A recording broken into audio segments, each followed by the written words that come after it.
محترم و عزتمندو مسلمانانو ورونو د رسول الله صلی الله علیه وسلم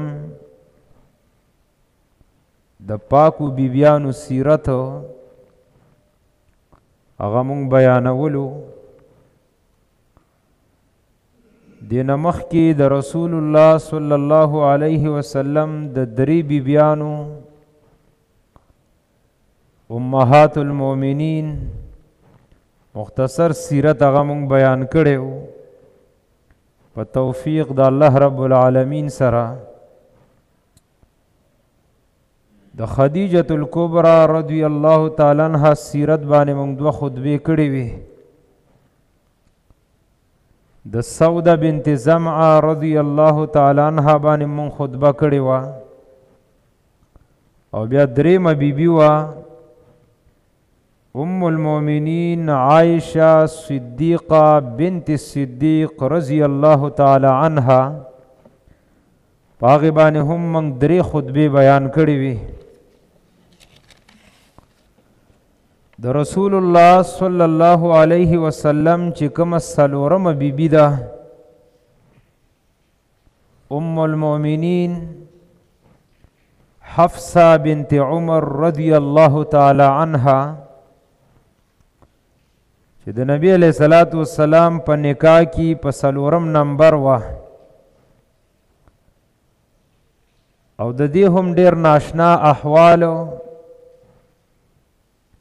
هغه ذکر شوی دي. نو کوم چې ضروری خبري او زمونږ استادو د پاره پکې فائدې نو د الله رب العالمین په توفیق سره هغه بیانو.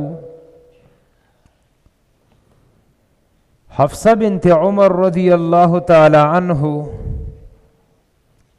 د مسلمانانو دویم خلیفہ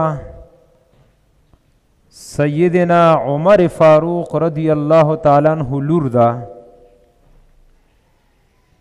خپل نوم حفصه او د قریشو یو قبیله وا بنو عدی په نوم باندې د هغې سره تعلق و. څنګه چې ابوبکر صدیق رضی الله تعالی عنہ د مسلمانانو خلیفہ اول دی او د رسول الله صلی الله علیه وسلم سخر دی او په دې امت کې یو ډیر اوچت انسان دی. نو دغه رنګ د حفصه رضی الله تعالی عنها چې کوم پلار دی چې هغه د مسلمانانو دویم خلیفہ دی عمر فاروق رضی الله تعالی عنه او د رسول الله صلی الله علیه وسلم سخر دی او یو اوچت او غوره انسان دی. او کوم چې دریم او څلورم خلیفہ دی سیدنا عثمان رضی الله تعالی عنه نو هغه د نبی علیہ الصلوۃ والسلام زوم دی. د نبی علیہ الصلوۃ والسلام دولونه هغه باندې واده وی. اولنۍ لور چې ورکړې و رقیہ رضی الله تعالی عنها کله چې هغه وفات شوه نو به ورله دویمه لور ورکړه ام کلثوم رضی الله تعالی عنها. او علی رضی الله تعالی عنهم د نبی علیہ السلام زوم دی. د رسول الله صلی الله علیه وسلم لور فاطمه رضی الله تعالی عنها ور باندې واده و. نو دا کوم چې اولنی دوه خلیفہ دي د دې امت نو هغوی ته دا شرف حاصل دی چې د نبی علیہ الصلوۃ والسلام سخران دي او کوم چې اخیری دوه خلیفګان دي نو هغوی ته دا شرف حاصل دی چې د نبی علیہ الصلوۃ والسلام زومان دي. نو حفصه د عمر رضی الله تعالی عنہ لور وا نو پلار خو یو مشهور یو بهادر انسان تیر شوی دی. د مور نوم زینب بنت مزعون رضی الله تعالی عنها چې دا د جلیل القدر صحابی عثمان ابن مزعون رضی الله تعالی عنہ خور وا او د عمر رضی الله تعالی عنہ دا بیبی دام اوچته صحابیه زنانه ده. بیا د حفصه رضی الله تعالی عنها دورونه د یو نوم دی عبد الله ابن عمر د بل نوم دی عبد الرحمن ابن عمر رضی الله تعالی عنهما. د سکرونه دی او دوانه اوچت صحابه دي. د رسول الله صلی الله علیه وسلم د بعثت د نبوت نه 15 کاله مخکې حفصه رضی الله تعالی عنها دا پیدا شوې ده. یعنی د نبی علیہ الصلوۃ والسلام نه 35 سال په عمر کې کشر راځي.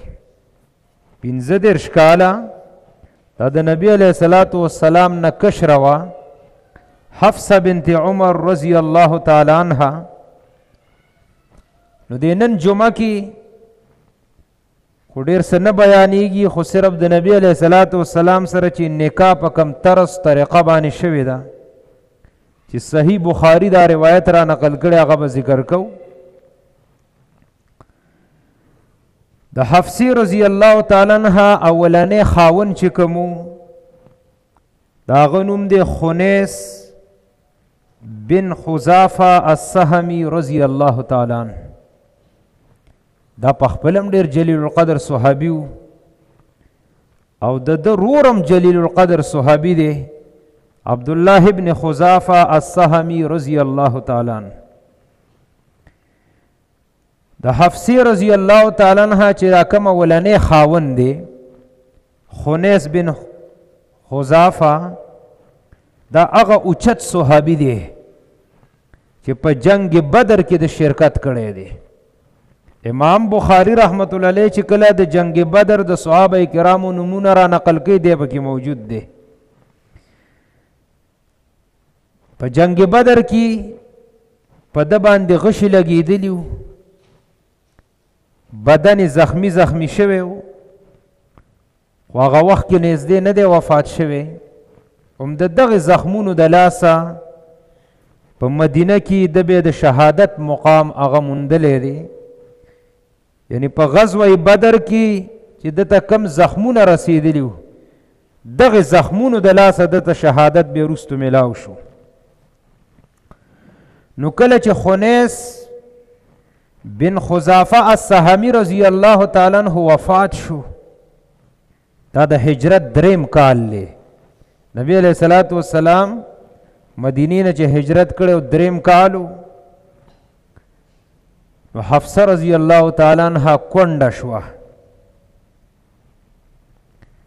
کله چې 4 میاشتې او 10 ورځې عدت تیر که د خاوند د مرګ نه پس نو د پلار سره سوچ فکر پیدا شو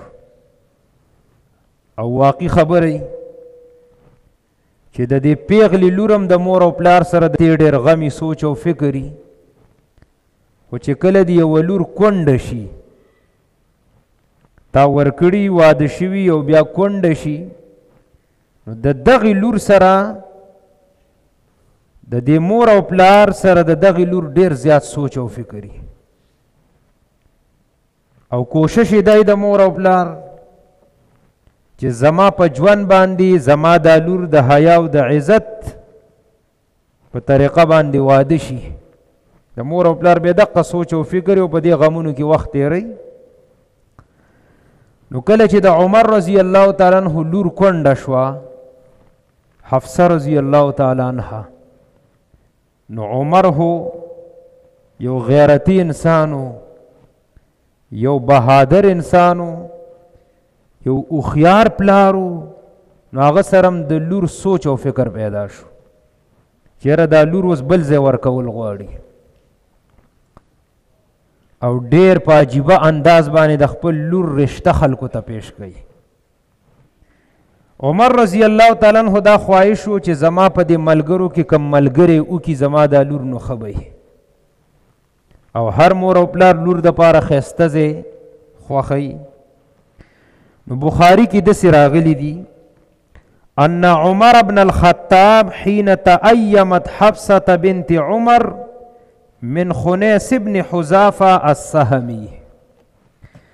کله چې وې د عمر رضی الله تعالی عنہ لور کونډه شوه حفصه رضی الله تعالی عنها، خنیس ابن حذافه خاوندی وفات شو.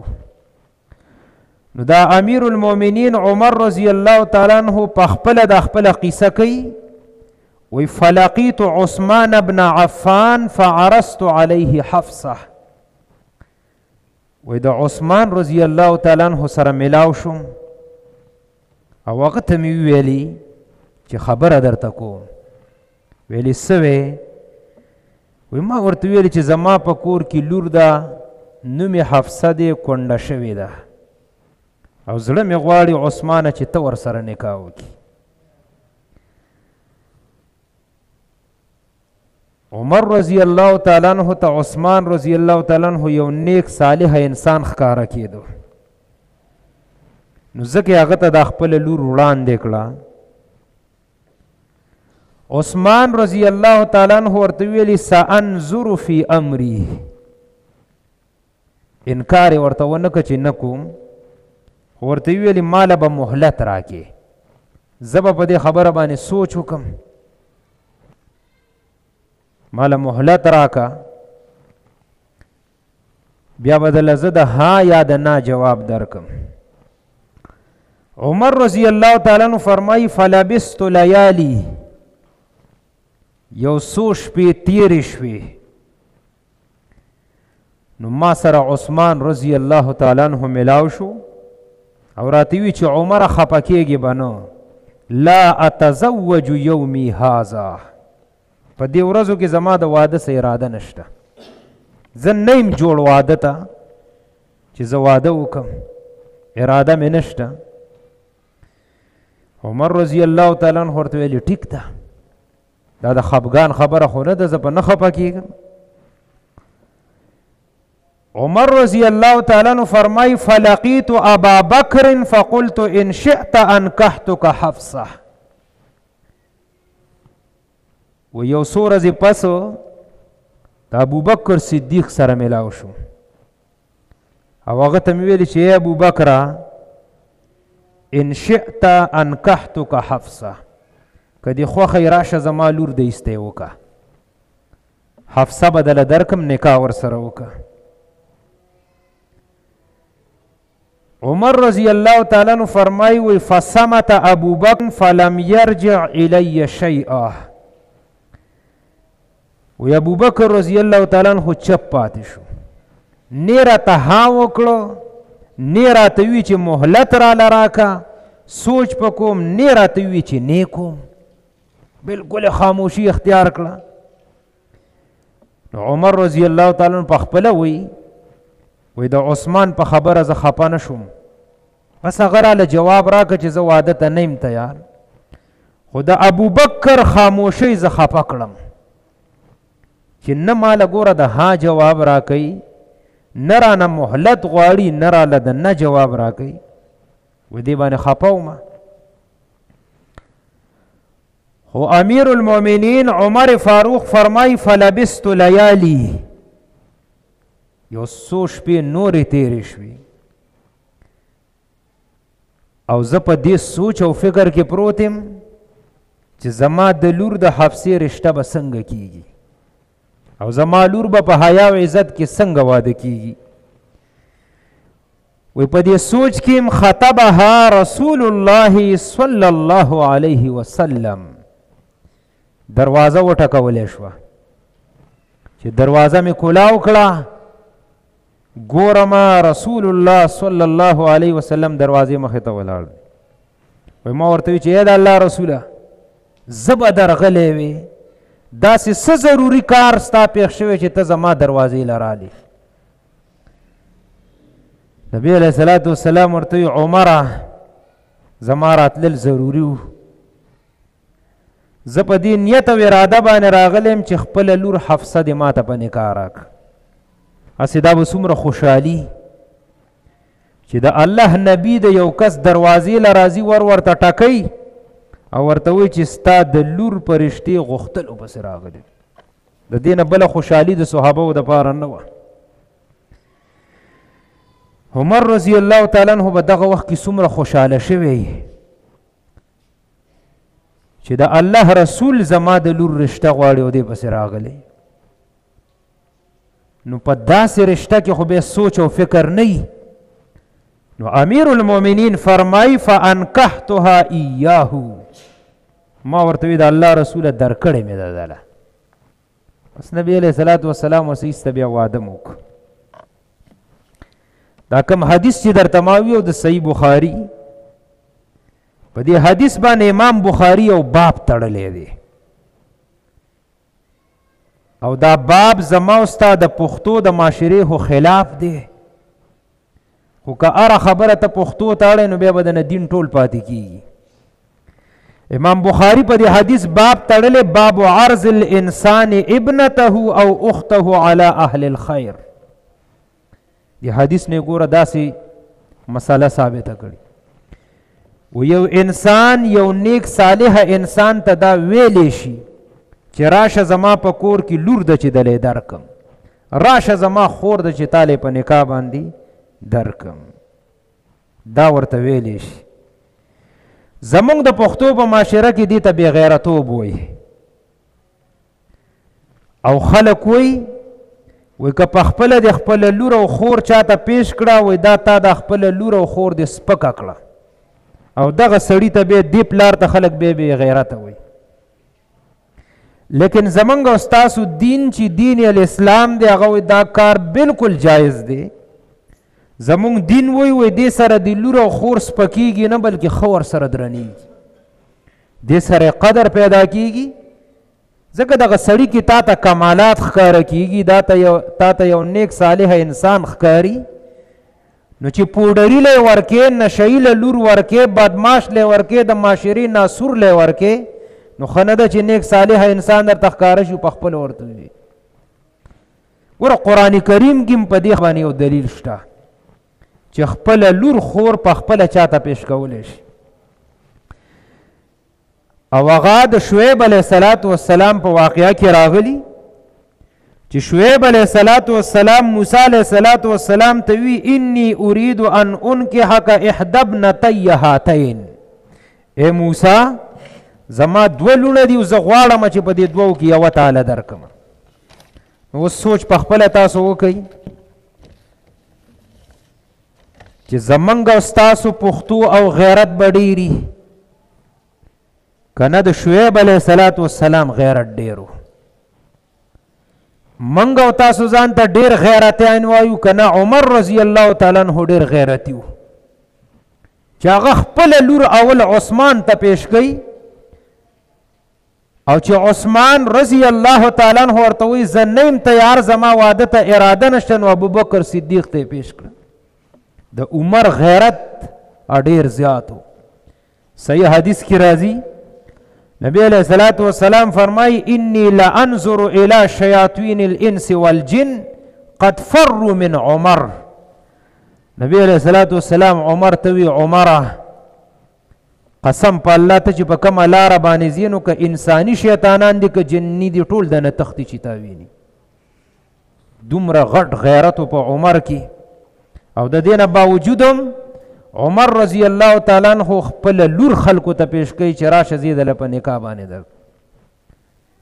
او منګ او تاسو دې ته بې غیرتوب یو، منګ او تاسو وایو دې سره لور او خور سپکیږي، دې سره لور او خور درنیږي. مونږ ته خدا خبره د پښتو د غیرت خلاف ښکاري او بیا اکثر ګورې داسې کیږي.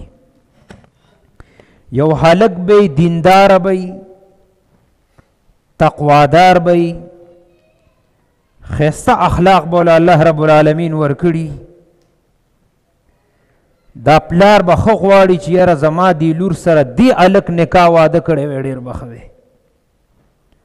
خو د پښتو د معاشرې نه مجبوره پلار دغه هلک ته ویلی نشي چې راشه زه دله لور درکم یا راشه زه دله خور درکم. ولې بیا به راپسې خلک خاندي په دې معاشره کې. نو اکثر بیا ستا لوري چرته واده شي؟ دا لوري یو داسې هلک باندې واده شي چې بېدینه وي، سړیتوب پیژني نه، د سړیتوب نه خبر هم نه وي. د دیندارۍ نه خبرم نه او داسې پلار او مور اکثر به صرف د یو غږ په انتظاري و یاره که دا ځل مې چام په لور تپوس وکړو بس ما به ورته ایسته ښه کړي چې در مې کړه ځکه چې بیا ایجه ورکېږي بیا خو پاتې کېږي بیا څوک کوي نه مجبورن یې هغه له ورکي دغه لور چې کله واده شي دې مور او پلار ته ټول عمر خیرې کوي دی مور او پلار ته آزار کوي خیرې ورته کوي چې زما د دنیا او آخرت دې برباد کړ دا یاد ساتئ په دې شرمېږئ مو دین چې تاسو ته کومه طریقه ښیي هغې کې ستا د دنیا او د آخرت ګټه د فایده د عزت دې پکې دی که د چا په کور کې لوري یا خوري او تا ته پته ولګي چې دا پلانکې الک اسم رشته کوي صالح دی دینداره دی تقواداره دی اخلاق برابر دی نشه نه کوي غلطه ناسته پاسته نه کوي ورشه ورته ووایه پلار ته ووایه مور ته ووایه پټ ورته ووایه خیر دی د خپلې تسلی دپاره یې پویه که چې زما خو زړه غواړي چې زه لور تاله درکم خو که ته ورته تیار نه وي نو ګورې ما به شرمې نه په خلکو کې زمونږ معاشره کې دغلته هم سړی یریږي چې بیا د هغه شرمۍ یره پلانکې راپسې راغلی چې زه دله لور در کوم او ما ونه کړه نو د اسلام د چوکاټ د لاندې چې د ژوند تیره وګورې دنیا آخرت به دې ښایستی او دا یاد ساتئ کله چې د خور لور دینداره هلک ته ورکړه نو ستا په دې لور کې به هم غټه دینداري راځي ځکه ښځه د خاوند نه متاثره کیږي د دې خاوند یو لوی تاثر په دې ښځه باندې پریوزي امام بخاری رحمت الله علیه یو بل باب لګولی دی او هغه باب دا تړلی باب عرض المرأة نفسها على الرجل الصالح دغه خلاصه کې دی بل خبره دغه کې دی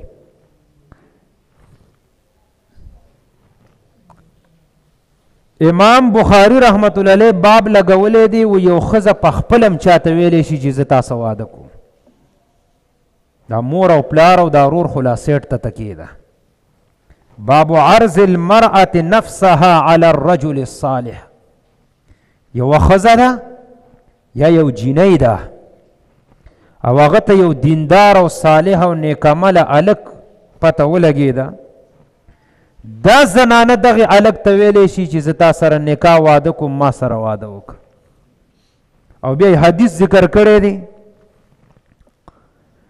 ثابت بنانی رحمت الله علیه تابعی فرمایی كنت عند انس وعنده ابنة الله وی انس رضی الله تعالی عنہ سره خوا کې ناسم او د انس رضی الله تعالی عنہ سره لور هم وا موږ درې کسان ناسو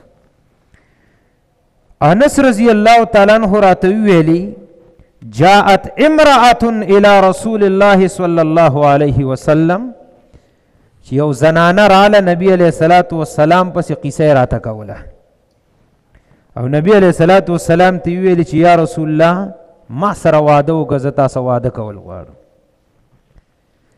کله چې انس رضی الله تعالی عنہ دا خبره وکړه نو د انس رضی الله تعالی عنہ خوا کې چې دا کومه لور ناسته و دی یو خبره وکړه دی ویلې ما اقل حیاءها دی جینۍ دا خبره وکړه وای دی زنانه کې خو حیا ډیره زیاته کم و چې دا راځي خو ښکاره وایي نبي علیه السلام ته چې ما څه واده وکړه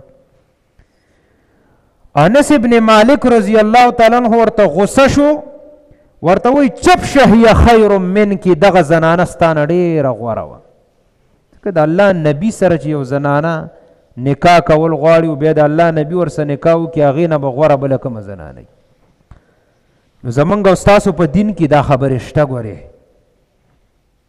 پښتو هغه پښتو به د برابرې چې د دین سره برابرې چې پښتو دی د دین خلاف او چې ځان ته مؤمن وي په دین به عمل کې پښتو به شاته پرېږدي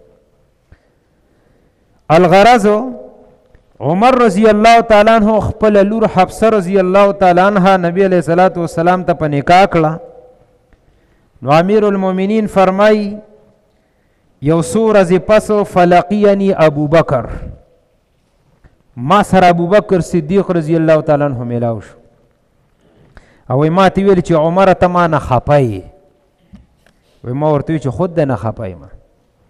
ګوره عثمان ته ما ویلې چې عثمان زما د لور سره واده وکړه، هغه رانه مهلت وغوښته، بیا راته ویلې چې یاره دې ورځو کې زما د واده اراده نشته، بس هغه نه یم خپه. ابوبکر تا نه په دې خپه یم کله چې تا ته ما ویلې چې زما د لور سره نکاح واده وکړه، نو تا نه ها کې جواب راکړه نه دې نا کې جواب راکړه. نو زړه مې خپه شو چې د ابوبکر د خاموشۍ مقصد څه دی. اوس ولا خپل جواب ورکوي. او یو بل روایت کې ورسه دام راغلی دي چې د نبی علیه الصلاة والسلام لا رشته ورسه نه وکړي، نو عمر رضی الله تعالی عنہ راله او نبی علیه الصلاة والسلام ته یا رسول الله زما لور د ما عثمان ته پیش کړه چې عثمان زما د دې لور سره نکاح وکړه، او هغه راته داسې ویلي چې زه ته تیار نه یم. نبی علیه الصلاة والسلام ورته ویلي عمره مه خفه کېږه، ستا دې لور ته به الله رب العالمین د عثمان نه غوره سړی ورکي، او عثمان ته به ستا د لور نه غوره جینۍ ورکي. او واقع داسې وشو. د عمر رضی الله تعالی عنہ د لور سره نبی علیه السلام واده وکړه، او د نبی علیه السلام د لور سره چا وکړو؟ عثمان رضی الله تعالی چې نوم یې ام کلثوم. نو ابوبکر صدیق ته ویل چې زه خفه یم ده نه. هغه ورته ویلي اوس به درته زه خپل راز ښکاره کړم، او وخت کې ما دا خبره نه کوله ځکه خاموشه شوم. ابوبکر رضی الله تعالی عنہ ورته ویلي چې یو ځل ما د نبی علیه الصلاة والسلام نه اورېدلي په خبرو کې چې یاره زه د عمر لور کونډه شوې د حفصه د هغې سره نکاح کوم، نو که ما تا ته چرته ها کړی وې او اراده ورسره د نبی علیه الصلاة والسلام و، نو ها مې نشوه کولی چې زه یې وکړم، او نه مې په دې وجه ونه کړه که چرته د الله نبي ونه کړي نو بیا به زه ځان نه په نکاح باندې واخلم. چې عمر رضی الله تعالی عنہ تسلی وشوه، هغه ورته ویل بالکل ټیک ده، زما خفګان دستانه دا ختم شو. د حفصې رضی الله تعالی عنها په مزاج کې لږه تیزی وه، او د دې ناشنا واقعات احادیثو کې راغلي. یو حدیث دا د بخاري کې نقل دی، پلاری مزاج نه تیز و بهادر تکړه، نو چې پلار کې کوم خوی اکثر بچو ته را نقل کیږي چې د عمر رضی الله تعالی عنہ نه شیطان ډډه کوي او تختی. نو دغه رنګ حفصه رضی الله تعالی عنہ په مزاج کې تیزی وه. امام بخاری په کتاب التفسیر کې دا حدیث را نقل کړی دی. دا عمر رضی الله تعالی عنہ په خپله فرمایي، او وی د جاهلیت په زمانه کې به موږ د ښځو دومره پروا نه ساتله، دا خو اسلام دی. دا امیر المؤمنین په خپله وی دا خو اسلام راغی چې د ښځو حقوق موږ ته بیان کړو، او قرآن کریم کې آیاتونه نازل شو چې ښځې سره به د وینځي سلوک نه کې، بلکې دې له پوره حق ورکې. نو فرمایي وی د اسلام په جاهلیت په زمانه کې د دې ښځې موږ سره دومره څه احترام به نه و. نو یو ورځ ما ته زما د ښځې په یو کار کې څه مشوره راکړه. ښځې خاوند ته مشورې ورکوي، مشوره یې راکړه. ما ورته ویلې چې فقلت لها مالک ولما ها هنا. ما د خپلې ښځې ته ویلي چې ستاسو ضرورت دی چې ته ماله مشورې راکړي. اوس هم زموږ بعضې پښتانه داسې کوي که نه، خو زه به د ښځې مشوره لم، د ښځې به منم، خو دې دا خبره د جاهلیت کوي. ما د ښځې ته وي چې ستا مشورو ما ته څه ضرورت نشته چې ته یې ماله راکړي. ښځه وایي، ښځې راته ویلې چې عجبا لک یا ابن الخطاب ما تريد ان تراجع انت. ډېر تعجب کوم خاونده په تا باندې، ته خو بالکل زما خبره برداشت کې نه، خبره به در باندې بده لګي چې زه درته څه ووایم بس ته ماته وایې چې داسې نه. وی بیا راته ویلې دې ښځې راته ویلې چې ورشه هغه د لور حالت دې وګوره، ورشه تا چې کومه لور نبي علیه الصلاة والسلام ته ورکړي د هغې حالت دې وګوره چې هغه نبی علیه الصلاة والسلام ته د هرې خبرې جواب ورکوي حتی یظل یومه غضبان. کله کله نبی علیه الصلاة والسلام ټوله ورځ غصه د هغه خبرې د وجې نه. او ما دله یوه مشوره درکړه او ته ما ته وایې چې ته ماله مشورې مه راکوه. عمر خو عمر رضی الله تعالی عنه وایي کله چې ما د ښځې دا خبره واورېده سمدست پاڅېدم او روان شوم او سیده لاړم د حفصې کور ته ورغلم. وی نبی علیه الصلاة والسلام ونه په موقع باندې وی ما دې لور ته ویلې چې یا بنیه انک لتراجعین رسول الله صلی الله علیه وسلم. ما اوریدلی چې ته نبی علیه السلام ته د هرې خبرې جواب ورکړې. نو د پلار لور وه که نه هغې مې ورته ویلې نعم او بلکل ټیک دې اورېدلي. زه نبی علیه الصلاة والسلام ته جواب ورکوم. وی عمر رضی الله تعالی عنہ ما ورته ویل چې خبردار تعلمین انی احذرک عقوبة الله وغضب رسوله صلی الله علیه وسلم. وی ما ورته وی چې لوري ګوره خبردار بیا داسې ونه کړي او ګوره نه زه بیا خبر شم ستا د دې حرکت نه او زه تا یرومه د الله د عذاب نه. ګوره که ته د نبي سره داسې کړې نو د الله عذاب به در باندې راشي. واقعي عمر دی خپل لور ته د خاون مقام را مخې ته کو چې دا خاون د دې یو اوچت مقام دی. نن خو چې لور خفه راشي د مور او پلار کره نو دا سپینګیری او دا بوډۍ هم د هغې ملګرتیا شروع کړي. تپوس نه کوي د الګ د کور والا نه چې زما دې لور تاسو په څه وجه باندې ورسره جګړه کړې چل څه چل شوي خو بدام ورسره یو ځای ته خو ورشه تپوس وکړه چې زما دا لور د سخر او خواښې قدر کوي که نه کوي. د خاون احترام پکې شته که نه که تا ورته دا ادب ښودلی خو دا به بیا هلته هم دا چل کوي. خو زمونږ او ستاسو تربیت د اولاد کې ډېر زیات کمی دی. ستا د لور سره چې کله ګز جبی چې خاون ورته لا خبره نه کړي ده وله جواب ورکړي د خواښې او د سخر احترام او قدر ورسره نه هغوی ورته لا خبره نه کړي ده کې د مشر او کشر تمیز نه او جوابونه وله ورکوي نو دا به ساغه کور کې به ژوند تیر کړي. نو عمر رضی الله تعالی عنہ خپل لورو ته ګوره څومره ښایسته ادب ښیي او دې حدیث کې راځي وی بیا ورته ویلي چې ای حفصې ګورې دا واوره که ته د عایشې رضی الله تعالی عنها سره سیلي کې دی ورته ویلي او بله جمعه کې به زه ویم دې ډېرې سیلیانې هم کړي دي. که ته ورسره سیلي کې نو ګورې عایشه په خپل حسن باندې ناز کوي او هغه که نبی علیه الصلاة والسلام ته د ناز او د نخرو خبرې کوي نو ته دا کار مه کوه. ازوانه ده هغه په خپل حسن باندې ناز کوي نو د نبی علیه الصلاة والسلام سره داسې کوي. ګورې ستا د دې حرکت نه زه بیا خبر نشم. الله دې داسې موږ کې پیدا کړي د خپل اولاد تربیت په دې طریقه باندې وکړي سبا به دې دا لور هم هلته ښایسته ژوند تېروي او دا به هلته خوشحاله.